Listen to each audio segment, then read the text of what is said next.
everyone, Sylvie here. Hope you all had a great weekend.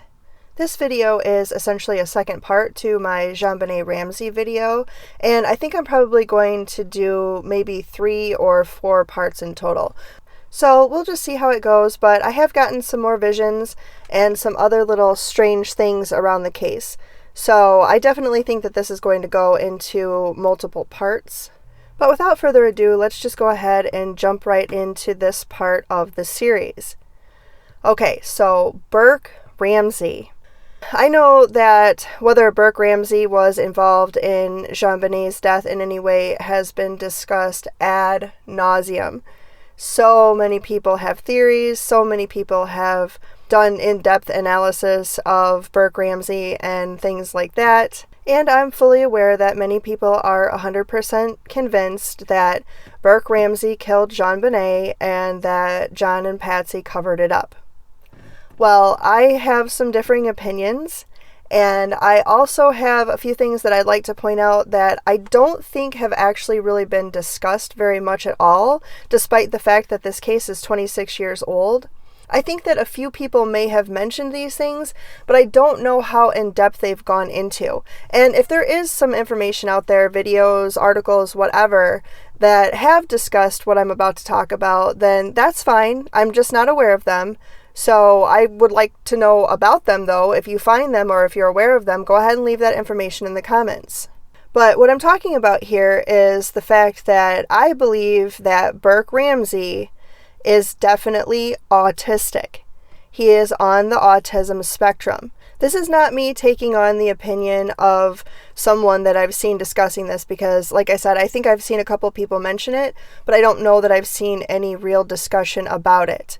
But this actually comes from my own personal experiences. So I want to give you guys just a little bit of information about me personally so that you'll understand how I come to the conclusions that I come to. I have mentioned multiple times on my channel that I am 46 years old. I know that to a lot of people I sound very young, but I am 46. I have worked in early childhood development for about 26 years to varying degrees, sometimes on a volunteer basis, sometimes on a professional basis. But basically, I have been working with children the majority of my adult life. It's something that I've always been very interested in. I have also studied human development. I have also studied human behavior. And one of the things that I've done almost really as kind of a hobby, a strange hobby, but a hobby nonetheless, has been behavior analysis. And I have actually done quite a bit of independent study on that subject. And a lot of the time when I've been working with children, I have been the person that has been able to identify neurological disorders and developmental problems as well. So this is something that I've actually had quite a bit of experience with. I'm not saying that I'm an expert by any means. I'm not a doctor, but it's just something that I have been involved with to actually a pretty great extent over the course of my lifetime. Now, I will say that I don't work with children currently, but it's only been about 1.5 years since I was involved in childcare and early childhood development. So basically, I have a lot of experience with human behavior and human development, specifically in children. And I also have some personal experience as well, because I have a somewhat unique family in the sense that all of my siblings are actually half siblings. So I have a half brother from my father's first marriage, so we have the same father but a different mother. And then I have 2 half sisters, where we have the same mother, but we have different fathers. So in that family, in that side of the family with my half sisters, their father actually has quite a bit of autism in his family. Their father is autistic, all of his brothers and sisters are autistic, and all of the children in the family that, are essentially the grandchildren are all autistic to varying degrees. And I know that there's still some debate as to whether autism is genetic, but in my experience, at least this form of autism that my half-sisters experience is absolutely genetic.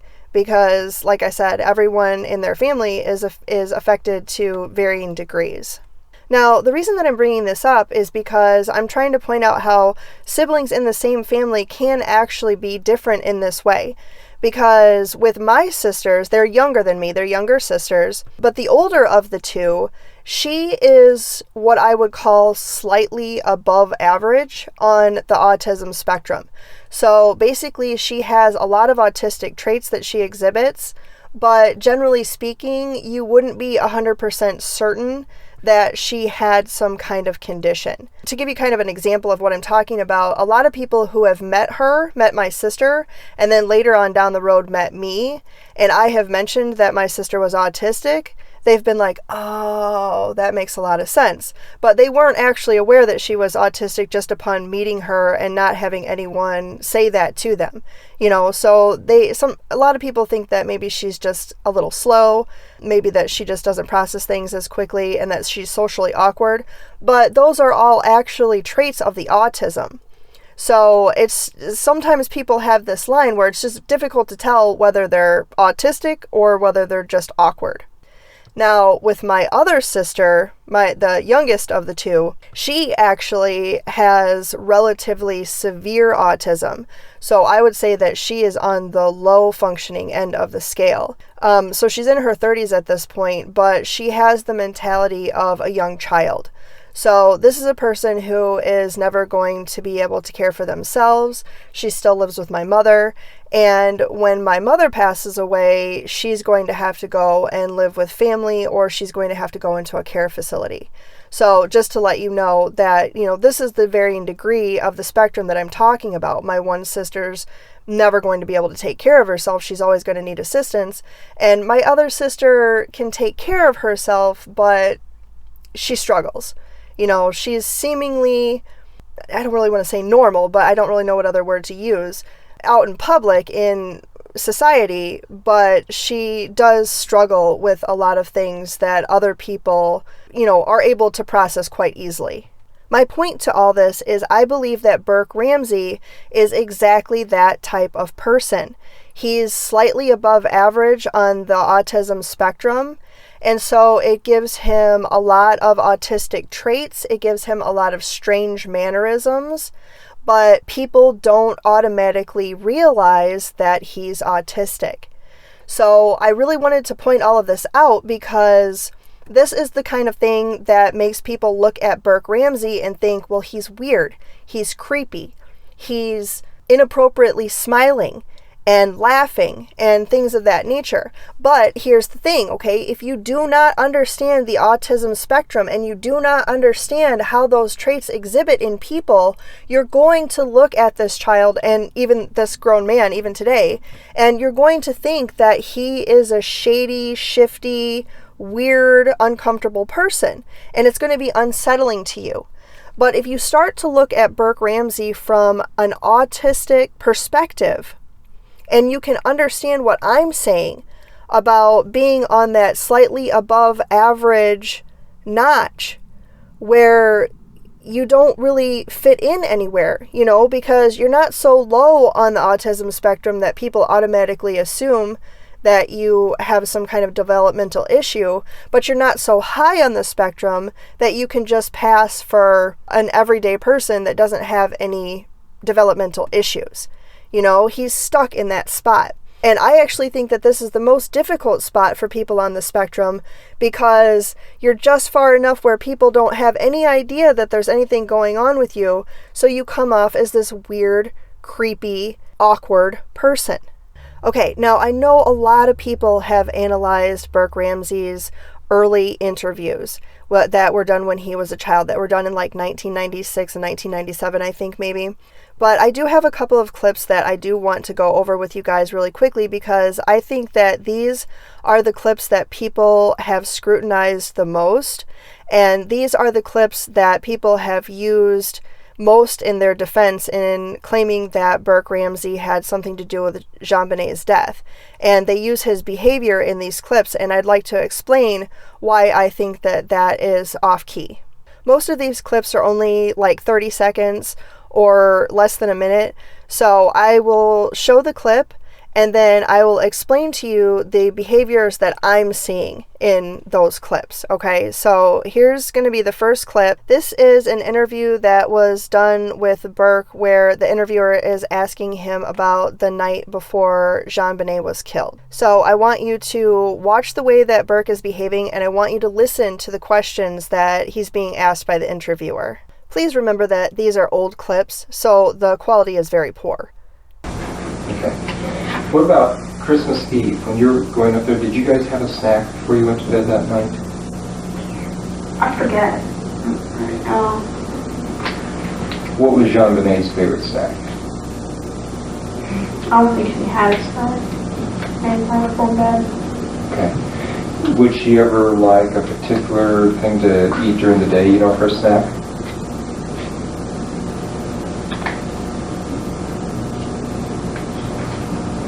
Whatever Mom had laid out, because she always had laid out a snack for after school. Okay. So whatever she had ready, you could just eat. And what would a typical snack be? Pudding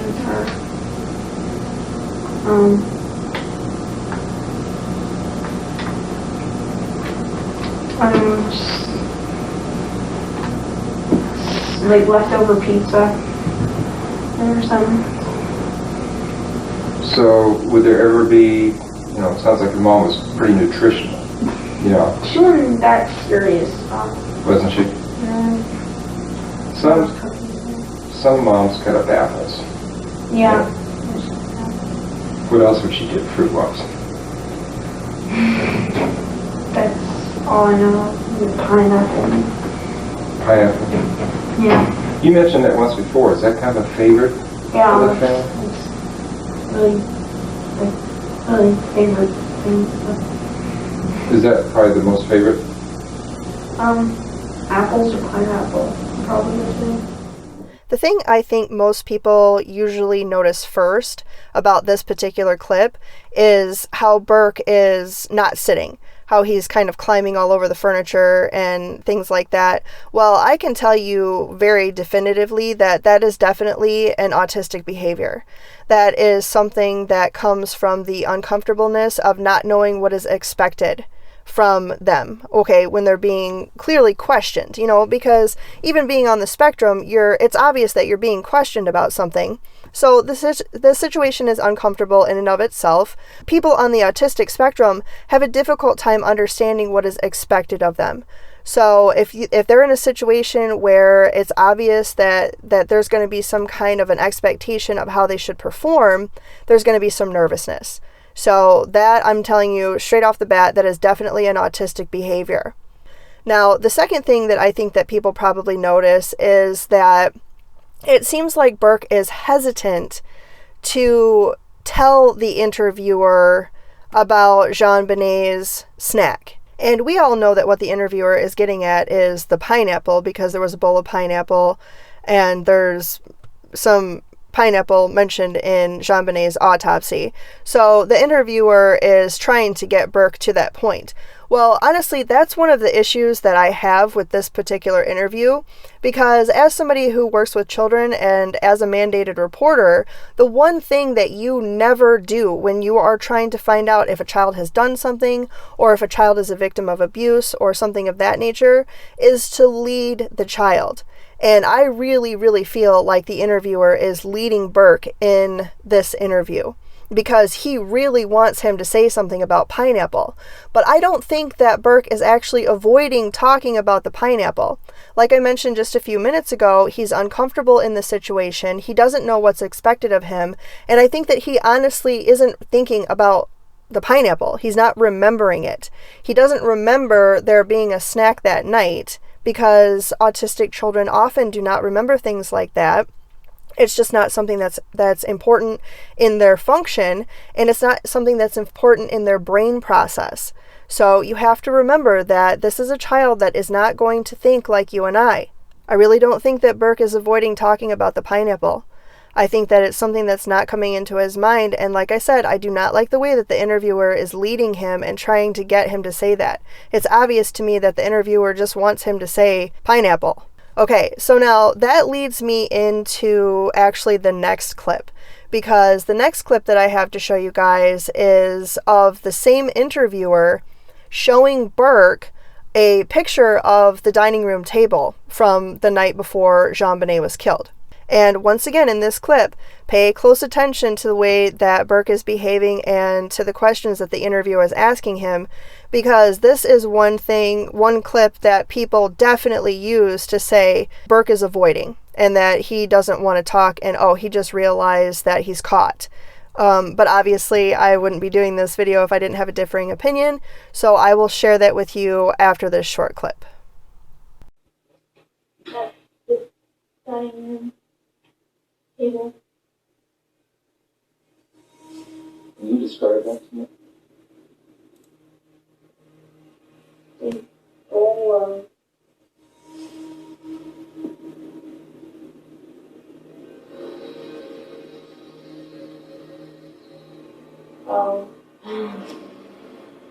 something. Okay. Looks like glass with a tea bag in it.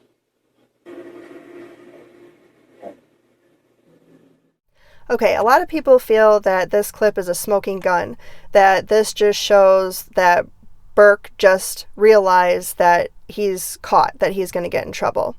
Well, like I said, I disagree.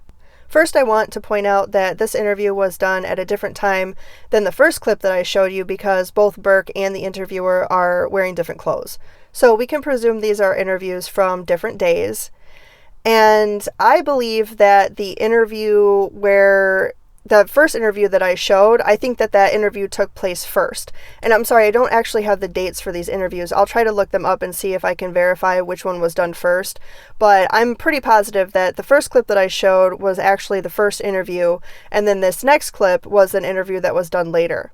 So now the interviewer is showing Burke a picture of the dining room table, and he says, "Describe it to me." And Burke is looking at the photo, and he sees a bowl of pineapple. And he says, "Oh." And then he's very hesitant to describe it, and he won't say the word pineapple. Well, I really firmly believe, you guys, that this is because of the fact that although autistic children do have issues with memory occasionally, it doesn't mean that they don't have any memory. So obviously Burke remembers that the interviewer had been asking him about the pineapple in the previous interview. He'd been asking about JonBenet's favorite snack, and they had come to the conclusion that pineapple was JonBenet's favorite snack. Now, sometime later, he is showing Burke a picture of the dining room table. He's telling Burke that it's the night before JonBenet was murdered, and then he's asking him what's on the table, and then Burke sees a bowl of pineapple, and then it clicks in his mind, oh, this man was asking me about pineapple the last time. So that was his oh moment. The oh is not, oh, I'm caught, oh, I'm in trouble. It's, oh, this same man was asking me about pineapple the last time that I talked to him. Now, because of the fact that autistic children do have difficulty processing what's expected of them and processing fear and things of that nature, now he's thinking maybe he is in trouble, or maybe that he's said something wrong, or that he's done something opposite of what was expected of him. I can understand why people would look at that and think that he had just realized that he had been caught. But once again, that's people looking at the situation that do not understand children who are on the autism spectrum. And I'm telling you guys, once you realize that Burke is autistic, then all of these things start to come into place, and it starts to make a little bit more sense about why he would act this way and how it doesn't necessarily mean that it's any indication of guilt. I have just 2 more quick clips that I want to share with you, and then I will get into my visions that I've had recently around Burke Ramsey. This next clip is of Burke with a different interviewer, and I believe that it may be on down the road. I think it's a little bit later than the first 2 clips that I showed you. And this is a clip where Burke is discussing what he thinks happened to JonBenet. So let's take a look at that real quick. What happened? How do you think that happened? I think Well, I asked my dad what did they find her body, and my dad said I found it down in the basement, and so I think that someone took her very quietly and took her down the basement, and then maybe took a knife out, or something like that. You think that's how she died? Or maybe a hammer in the head, maybe. You see that? Okay, so Burke is very fidgety, and the very first thing that he says is, I know what happened. So I know a lot of people take that as an admission of that he had something to do with it, but once again, we're talking about an autistic child. And please, everyone, try to remember that Burke was 9 years old. He was 9 years old and on the autism spectrum. So this is something that we really, really need to take into consideration when we're trying to decide whether we believe that he had something to do with his sister's death. Burke is a bit tall for his age. He's kind of lanky. So it's easy to think that he's a little bit older, but he's 9. He's actually 9 years old. So let's please take that into consideration. And the main thing that I actually want to point out in this clip is him saying, I know what happened. That is not because he was there. That is not because he saw anything. That is not because he killed his sister. Okay? When he says, I know what happened, it's because at this point in time, he's convinced that he knows what happened. Because he even mentions that he asked his father where JonBenet's body was found and that he said that it was in the basement. Remember, however much time has passed since JonBenet died. So I believe that this interview took place after the first 2 interviews. So it could have been several months, maybe a year. If I can find the date of it, I will do that. But this is quite some time after everything has happened. And so regardless of whether the adults have been trying to keep as much information away from Burke as they possibly can, there's no way that he hasn't overheard conversation at this point. So the fact that John did tell Burke that JonBenet was found in the basement, and in combination with all of the other conversation that he has undoubtedly heard over this time, he has worked out a scenario that he believes is what happened. Okay? Because I guarantee you that no adult has ever sat Burke down and said that, somebody came in, somebody did this to JonBenet, somebody did this to her head, somebody hurt her, somebody did, nobody did that. Nobody graphically explained to a 9-year-old little boy what happened to his sister when she died. So he is taking the bits and pieces of information that he has acquired, and he is putting them together into a scenario that he thinks makes sense. Once again, he's 9 and he's autistic. So this is a scenario that makes sense to a 9-year-old autistic boy. And I know a lot of people want to say, well, he called JonBenet's body it. Well, once again, he's autistic. He does not know how to process death. He does not know how to process the fact that his sister is gone. And that's part of another thing too that we need to mention is that everyone wants to be like, he's laughing, he's playing, he's acting silly. He doesn't understand, you guys. He doesn't understand. He has no idea what emotions he is supposed to be exhibiting right now. Okay, because I guarantee you that no one has ever talked to Burke Ramsey about death before his sister died. And they probably hadn't even really talked to him a lot about it since then. Because in another interview, he mentions that John told him JonBenet is in heaven now. Well, I don't think that he necessarily really would have understood what that meant. Obviously, it meant that she was gone. But I don't think that he understood that it meant that she had been killed. And Burke also says in another interview at one point, I think it's when he's an adult actually, when he saw JonBenet in the coffin, he doesn't think that he understood that he would never see her again. So these are all the points that I'm trying to make, that I don't believe that Burke Ramsey had 100% comprehension of the situation. And realistically, even if it was just a 9-year-old child that had no developmental issues and he was perfectly cognitively where he should be, I still think that that child would have struggled to understand the situation. Because especially being from an affluent family and having somewhat of a sheltered life, I would say, This isn't going to be something that a child from a family of that stature is going to have a lot of experience with. That leads me to my next point. Okay, so he talks about, he thinks that somebody came in and took her very quietly and took her down to the basement and hit her with a knife or hit her with a hammer. And he makes this motion like he knows. Once again, that is an autistic trait. He's trying to show you the action that he thinks was performed based on things that he's seen in his life, based on adults that he's seen, based on shows that he's seen, based on cartoons that he's seen. You know, he is taking all of the information that he has had up to this point in his life, and he is trying to apply it to the scenario that he thinks is probably what happened. I guarantee you that the clip that I just showed you is the behavior of an autistic child that is trying to make sense of all of the information that he has acquired since this terrible event occurred. The last clip that I want to share with you is actually a clip of Burke Ramsey as an adult. And it's not from his Dr. Phil interview, because I feel like that interview has been scrutinized enough and we don't really need to go into that too much, because I've already explained why I believe his behaviors are the way that they are. The things that would have been true about his behaviors as a child would also be true about his behaviors as an adult. So I don't think that any of that has changed, and I think that all of his inappropriate smirking and smiling and strange ways that he acted in his interview with Dr. Phil are all because of all of the reasons that I've already explained, okay? So it's not going to be, you don't grow out of autism.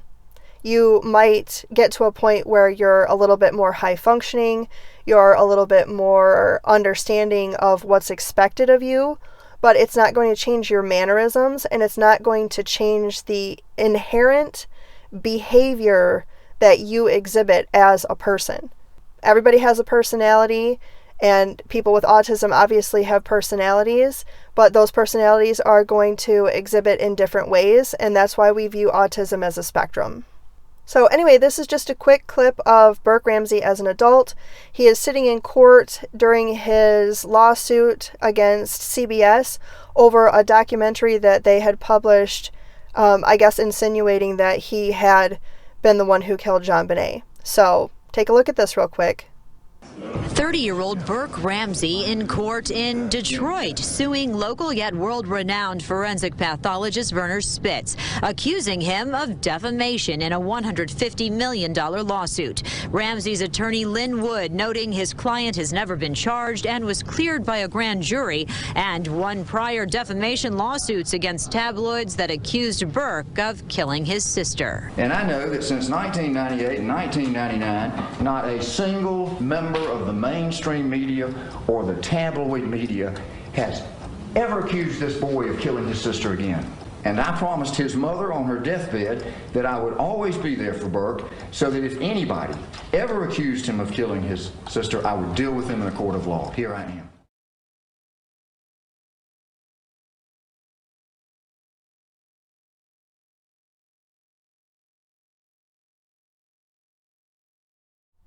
All right, I wanted to show you this clip because, as you can see, Burke Ramsey looks disheveled.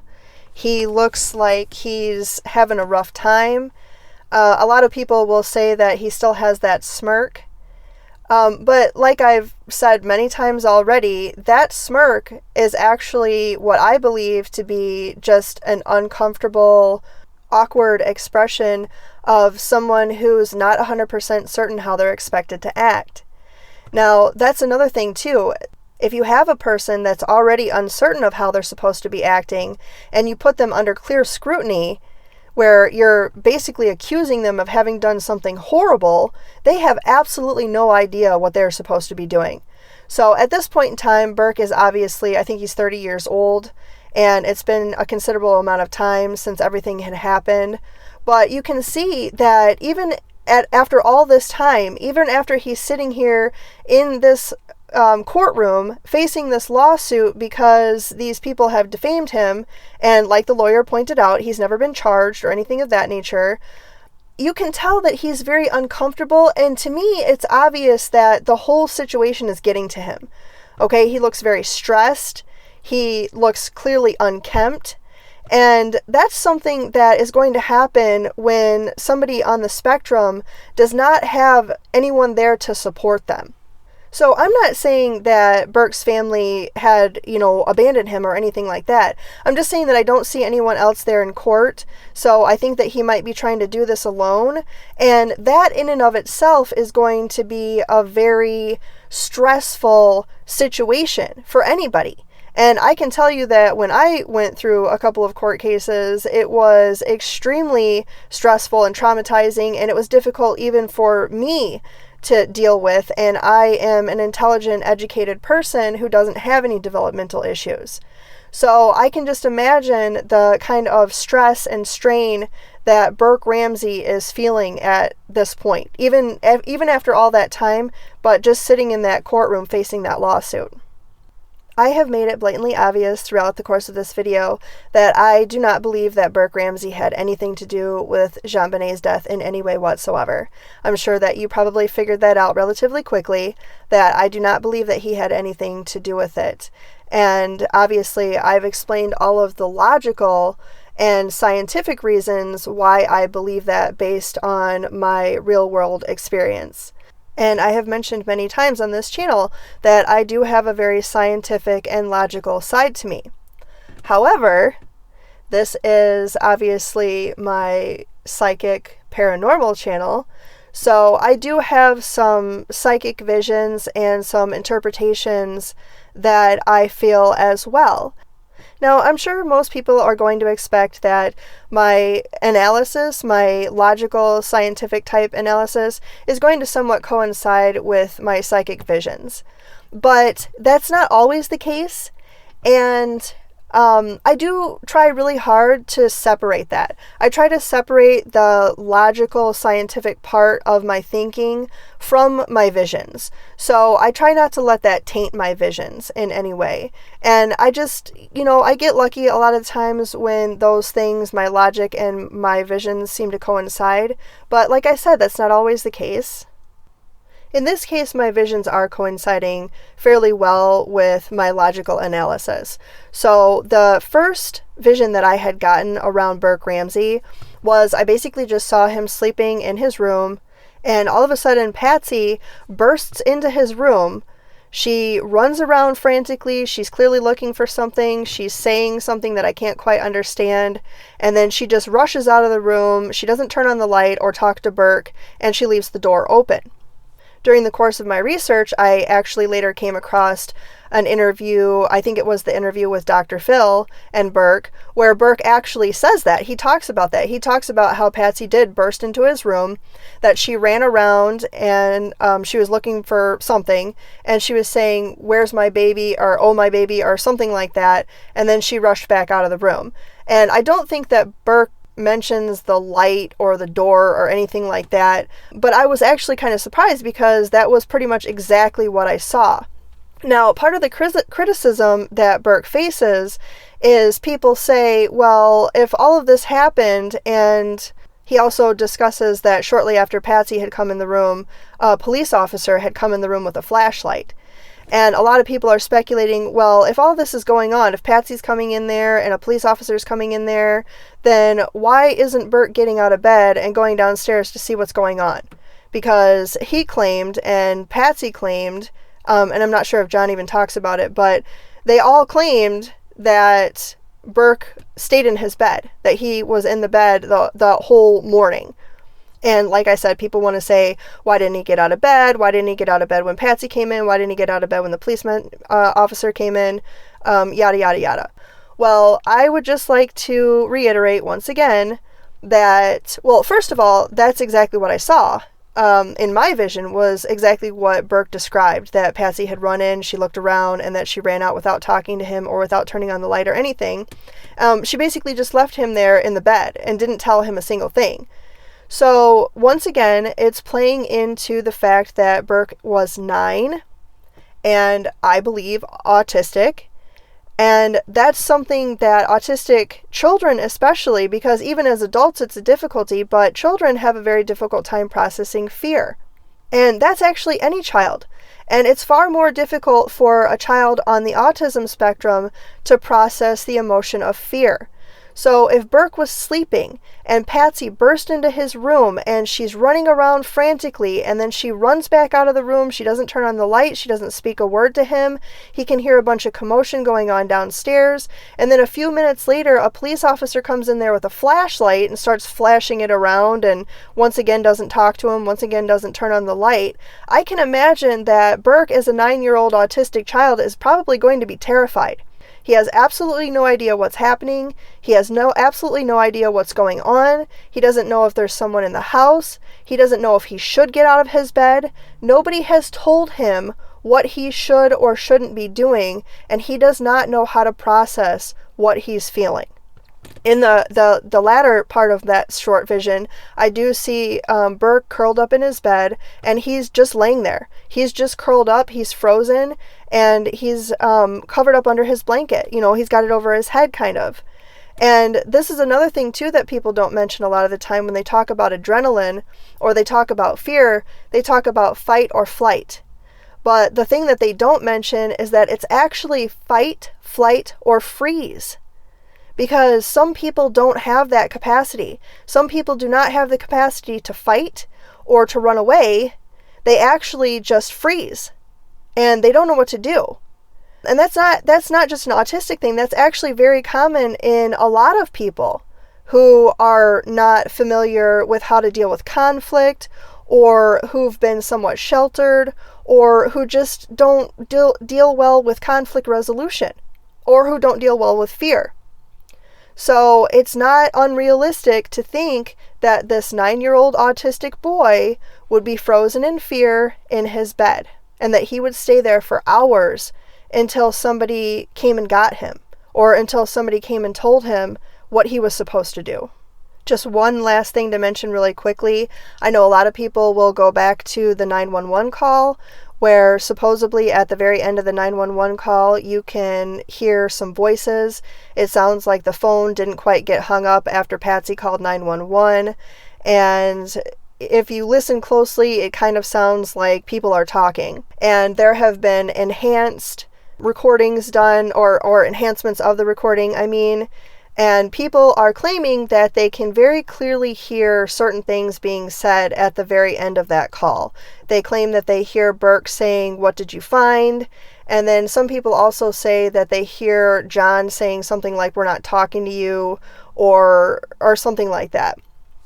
Now, I have listened to these recordings. I have listened to both the regular recording and the enhanced recordings, and I have to be honest with you guys, I do not hear any intelligible words. To me, it sounds distorted and chipmunky, and I think that you would have to have some pretty extreme enhancement to be able to definitively say what is being said. I do agree that it does sound like voices, and I'm not saying that people didn't say something at the end of that call, but I do not hear Burke saying, "What did you find?" and I do not hear John saying anything like, "We're not talking to you," or anything like that. I think that it's completely unintelligible and that you can't even remotely tell what's going on. And that part actually does not coincide in any way whatsoever with my vision, because like I said, I don't see Burke coming downstairs at any point. I don't see him coming downstairs while Patsy is making the 911 call, and I also don't see him getting out of bed after she burst into his room, which I believe that was after. I think that Patsy burst into Burke's room after she had placed the 911 call. That's just my analysis. That's just the way that I feel about it. That's just what I believe to be true based on my logic and what I'm seeing in my visions. So I think that's really all that I have to say about Burke Ramsey and his involvement in JonBenet's death and his behavior and his reactions. And I forgot to say my disclaimer at the beginning of the video, so I'll just say it now, that this whole thing, my visions included, are all just based on my opinions and my interpretations of what I see and feel, and my logical analysis is just based solely on my opinion. Anyway, I am going to go ahead and wrap this segment on Burke Ramsey up. Please don't forget to comment and let me know your opinions. Please don't forget to like, subscribe if you're not already. Please check back for my other probably 2 parts of my JonBenet Ramsey series. I will definitely be talking to everybody again very, very soon. As always, thank you so much for listening. Bye.